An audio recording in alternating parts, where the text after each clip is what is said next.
Residents in South Sudan's capital say they continue to face difficulties in buying everyday items due to continuous rise in prices. This time, the loss of value of the South Sudanese pound against the US dollar has led to a rise in the price of water, which is usually distributed using trucks in Juba.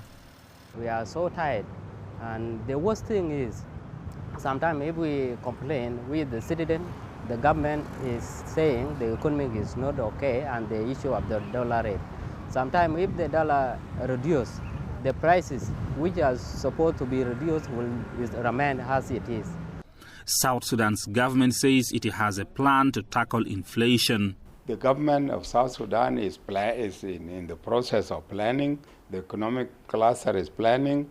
The economic ministries and others are actually planning, and we hope that within the shortest possible period, all these plans will come into being. We cannot declare them now, otherwise those who are fighting us in the black market will begin to plan and encounter them before we could do anything.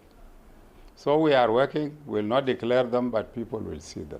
The country's central bank has accused a section of commercial banks and non-governmental organizations of not respecting policies set up by the government. Authorities here also blame some foreign exchange businesses for not following the country's financial rules and regulations.